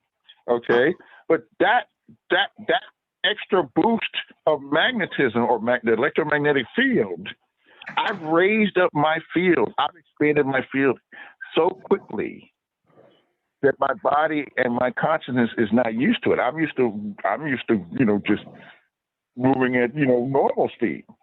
And so therefore the dizziness is just the brain trying to rebalance, where the center is. Mm-hmm. So then after you spin so much, the brain will be balanced. You won't get that dizzy? You won't get that. No, you won't. You will not. Right. It just takes persistence. And of course, they have schools that, the whirling dervishes, they study for years to do that. But in general, on just like I said, if we just go a little bit at a time, it will teach us a whole bunch of physics that we're not at this point. We don't think that we could do that stuff, but because we generally think that you got to go to so much training or whatever. But it's like if you just do just a simple spin, because I looked at the kids, the kids, they get up and they put their arms out and they not only spin, but they make that sound too. Right? Yes. They're like, okay. And I had to figure out what that was. I mean, not scientifically, I had to figure it out. So I went by hundreds of kids until finally I realized that they were toning their body. They were sending the sound up and down their body to balance out their energy. Wow. Well, I see. Thanks again so much. I did it with them, and that's how I suddenly I was like, wait, this is moving. It's like, oh man, now it's just, boom. Wow. When I said biomimicry, I meant that. Now I can study that for another 5 years, but how I came across it was not about a book. I was with them. Yes. Oh, well. All right. Thanks again. All right, Kwame, we got you now. Go ahead and ask your question. Yeah, good evening, Lester, and good evening to the audience. Siku was saying at the part about both of you were in conversation, and there was a calendar before the Gregorian calendar. And in that Gregorian calendar, January and February were added. And in them adding it, but before that, that meant that the 22nd would have been March 22nd, which is the spring equinox, and October the 22nd would have been the winter solstice because of the elimination of those 2 months. No, but you have to go. It's not that simple. You have to go back by the angles also. I know what you're saying. I know the whole Gregorian calendar thing, but it also progresses backwards. Right, and I'm overstanding. I get what you're saying. Right, and the alignment as our planet moves through, like right now, we're in the time of what we're aligning with now from the crossing of the galactic center, and we're moving from the 2,120 years that ecliptic, that 13,000 out, 13,000 back. Right. And then that part, we're always changing positions in the constellations that we align with our true north. Just like true north is Dracos, and the part of it now moving into Cepheus, and moving that part. There's always going to be that shift, but we knew to align that for that wobble, that they're going to be changed. And that's why in them creating those 2 extra months, they were looking at this alignment, just like you said, when the yellow flowers bloom and the purple flowers bloom, that means that the ultraviolet light is hitting the earth and it's causing the plants to show what the energy is. But the other part, when you were saying about the children, but in standing on the grid and being able to know that we have the current coming up, the Schumann frequency connecting in our body, but also what the download is coming through our crown, and that whole part of creating that photon, that energy running through the human body, back through the earth and back out and coming back up through the cosmos. And this part of becoming a photon, along with what you're saying in the spinning, in that right now we have the ascension symptoms, or the things, the ringing of the ear, the palpitation, is because we're in another frequency with our alignment. And when the planets align, those frequencies change. So our bodies are made to adapt to those frequencies.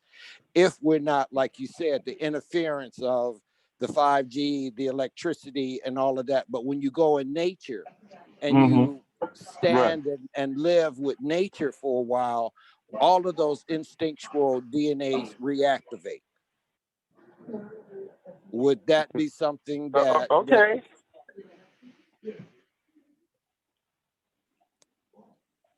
That's what I'm trying to see, is what you're saying is all of this is what we can do because we have so much interference that we have created an environment that we're living in, and that when we come back to 432 in nature, we're more susceptible, or we're more in a receivable frequency of our natural order than we are in an urban area, which is distorted frequencies.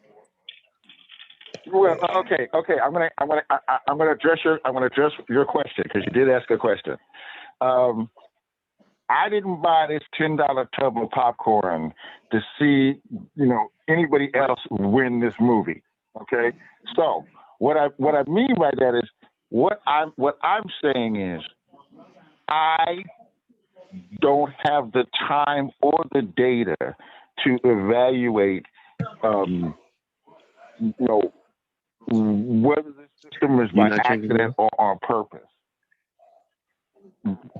But what I am saying is, regardless of how we got here, it's up to us, each individual person, to step up their own rate of vibration, and that in and of itself will spread out to other people, the people who it's waiting to energize. In other words, I'm saying that regardless of what these conditions are, how toxic our technology is, or the air, or the water, the food, or whatever, in spite of that, because of that, it's time for us to step up and overcome that frequency. Okay. And these are just some of the methods that we need to go through in order to do that. But we can't wait. I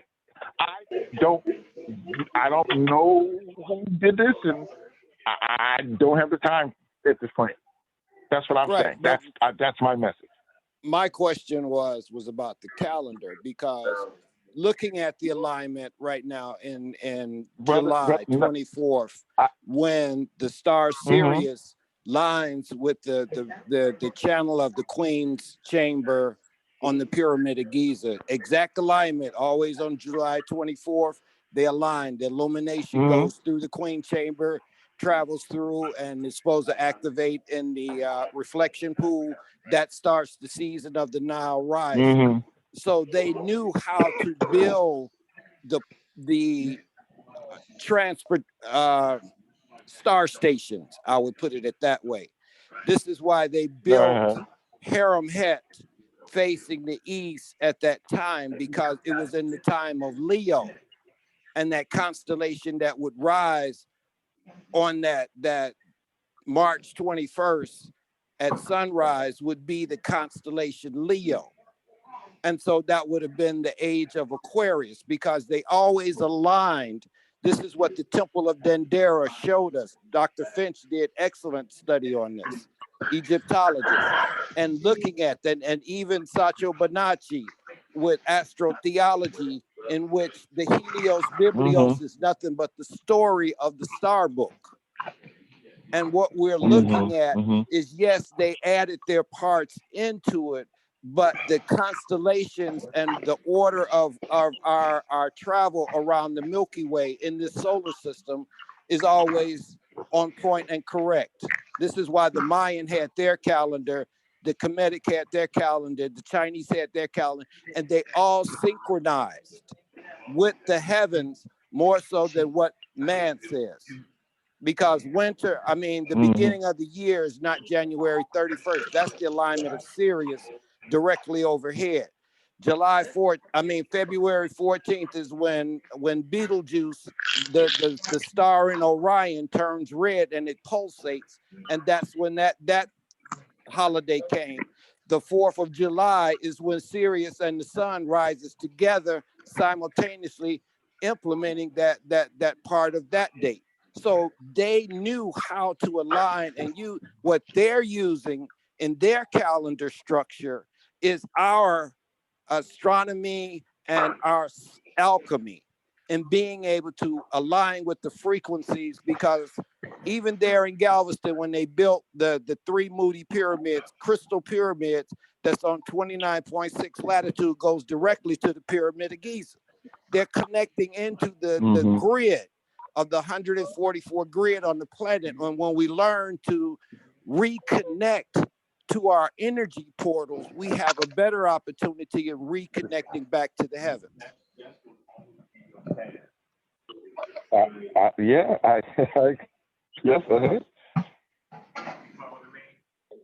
Yeah, so Lady Silver. Let's go to Lady Silver. Lady Silver, you have a question?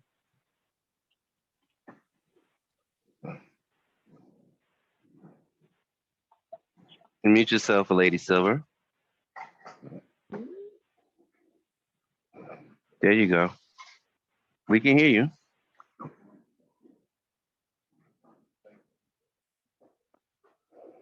All right, Lady Silver. Don't be shy now.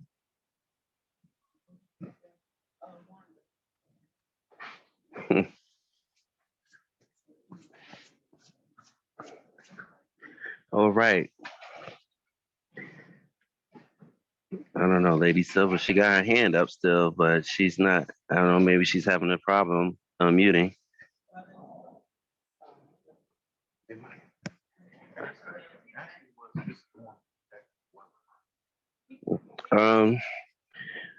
It's been brought to my attention by our sponsors that wanted to find out about the storms in Texas. What do you think those was deal with weather modification, Dr. Lester?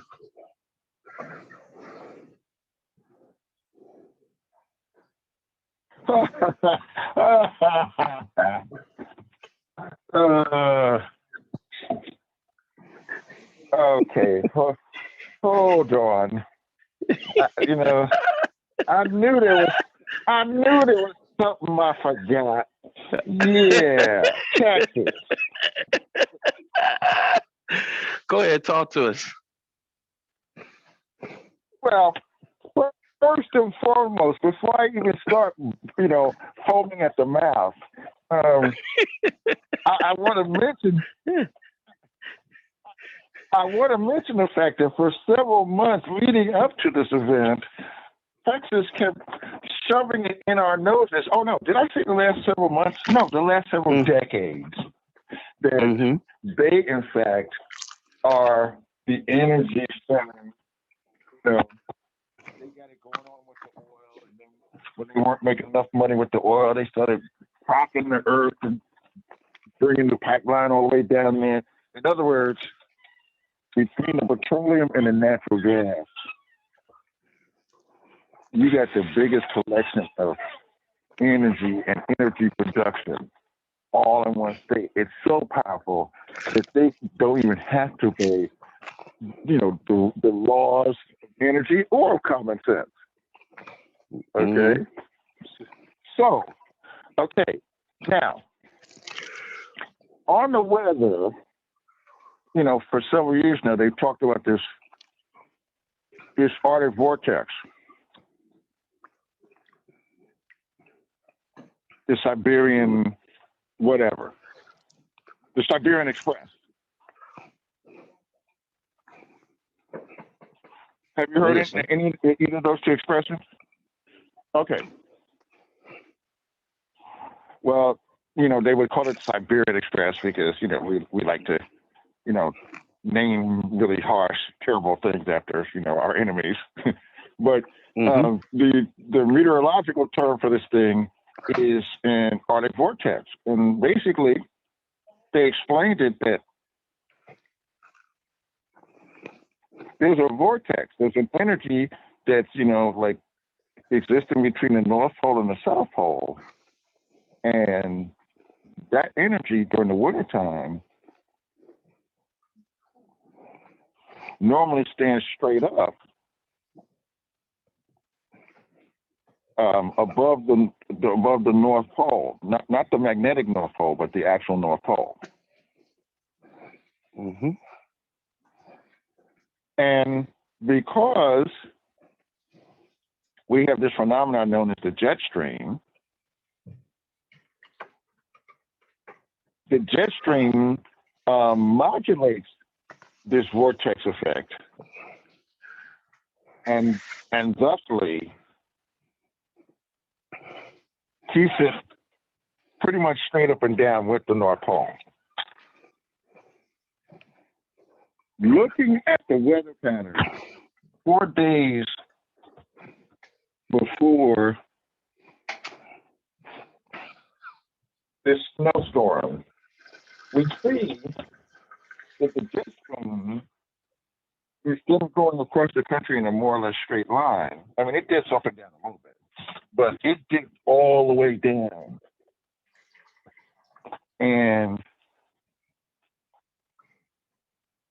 And that's what was able to pull the Arctic vortex from its normal up and down position to a more horizontal. It went from horizontal to vertical.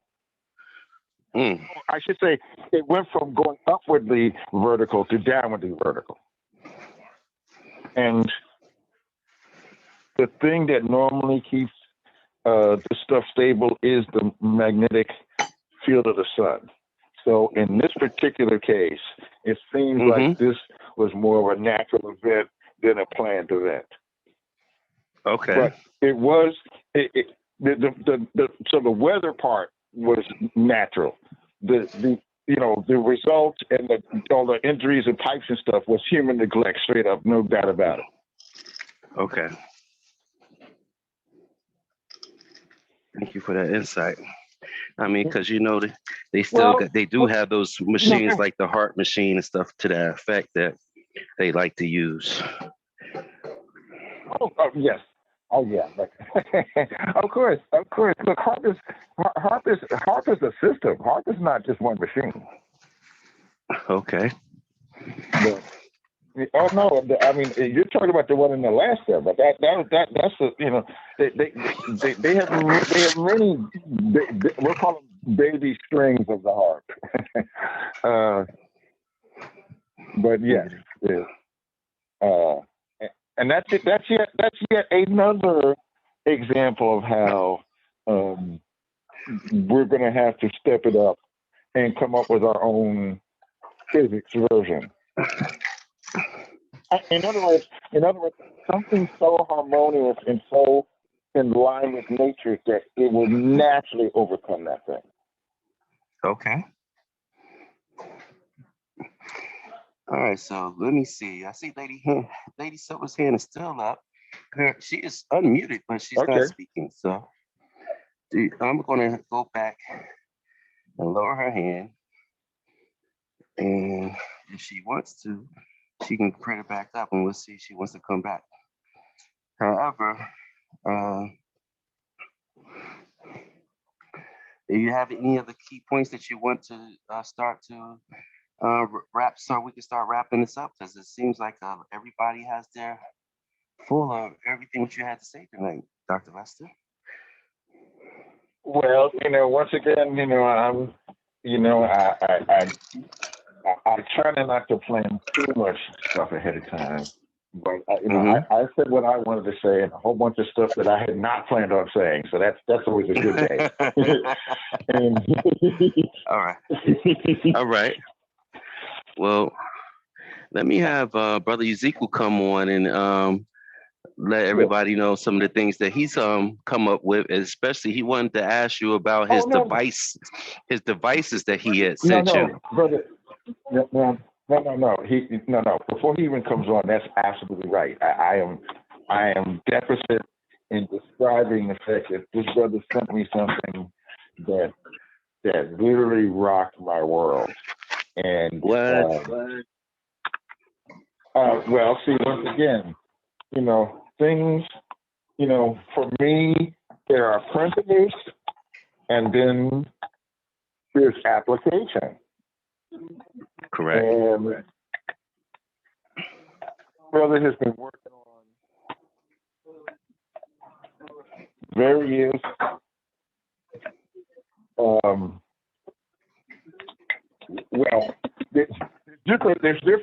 there's different types of technologies and experiments he's doing, but his device overall, the aim is to either block radiation, specifically radio frequencies, and or going in the complementary direction to raise our frequency, the human body frequency, above the frequency of the thing you're trying to block. Because in physics, there's a basic principle, which is higher frequency has dominion over lower frequency. So that means if if my TV is at 1,000 watts or something, and I train my body to be at 1,200 watts, guess what? I can sit directly in front of that thing, and it's going to go around me because I'm vibrating at a higher frequency. Okay. Well, I call myself 5,000 for a reason. I mean, he gave me one of these things this weekend, and I feel like I'm shooting electricity to people. I said, "Don't touch me. You might get electrocuted." Mm-hmm. Literally, I put it in my. You know what I'm saying? I literally put one of them in my hand, and I could feel electricity flow through it.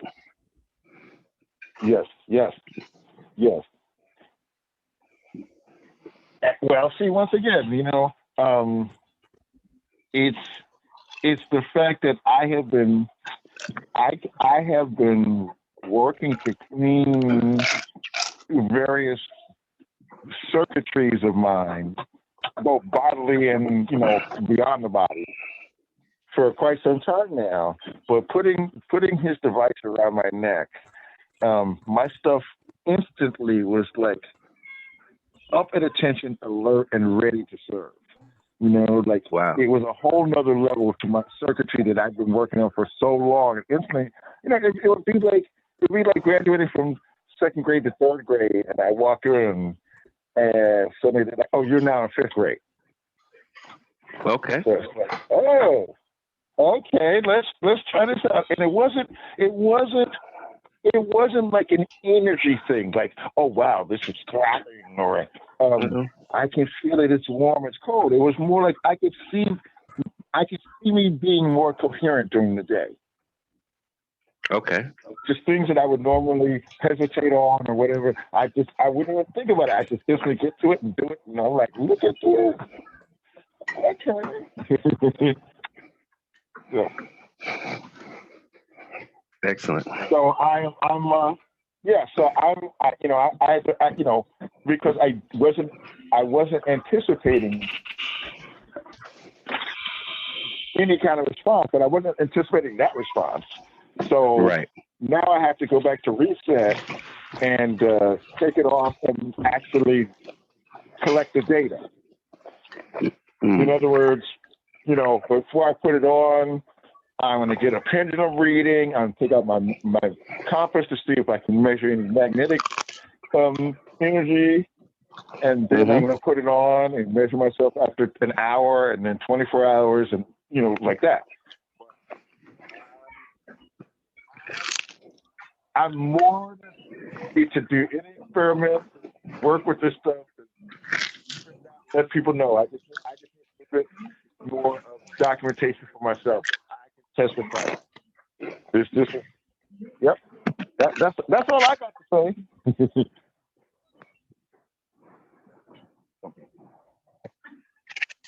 Well. Okay. Well, anyway, so what we're talking about is I need to make an orgone energy device, and what I did was I did one which I call radio frequency, which is orgone that to help block your picking up 5G or whatever frequencies are to just protect your aura. And so what I did was I sent Brother Lester the one I've been selling, and then I sent him a prototype like that. And so it's a little jar.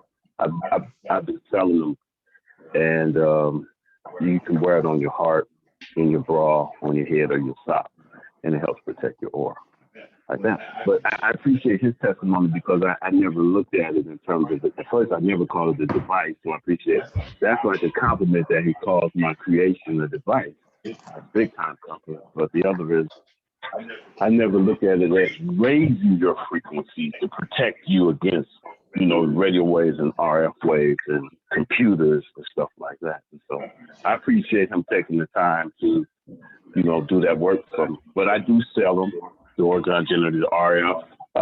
I sell maybe 8 different variations based on for astral travel, protecting against dark energy, protecting and keep you from being taken out the body. I make a time for opening up your pineal gland. And I just created one called Ooh Wee.